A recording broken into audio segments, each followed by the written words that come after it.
Here inside one of the shops in downtown St. Augustine, the floor was so damaged from Hurricane Matthew, the owner decided to pull up the floor. He also gave the city archaeologist an offer he couldn't refuse, and that was to go underneath the flooring. And they found human remains.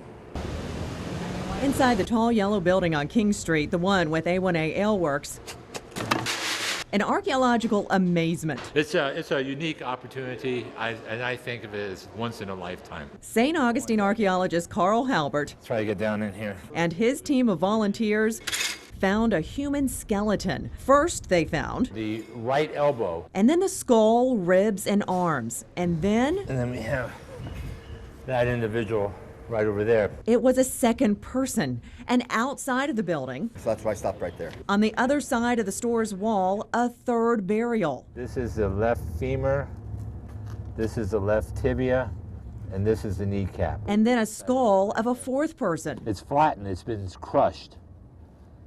But see right there, that's the inside of the skull right there. All of this leads Halbert to believe this site is where the Church of Los Remedios was. And it's the oldest parish church that has actually been physically documented in the United States. Gave me chills up and down my arm. Historic architectural expert Elsbeth Gordon is excited. They buried everybody in the church floor.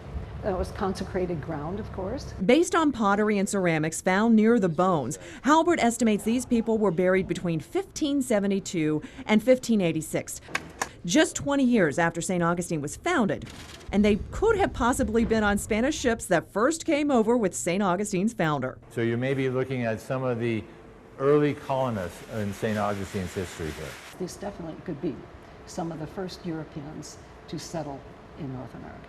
For Halbert and his team, who typically find pottery, not people, this is a sobering reminder of this city's history. What you're actually dealing with are people who made St. Augustine what it is. You're in total awe, and you want to treat everything with respect. Now, sometime this week, the state archaeologist as well as a bioarchaeologist will come out to St. Augustine to take a look at this. Also, the Catholic Church is going to be notified so that the bodies that have been discovered can be properly buried, or there can be a proper ceremony. In St. Augustine, Jessica Clark, First Coast News.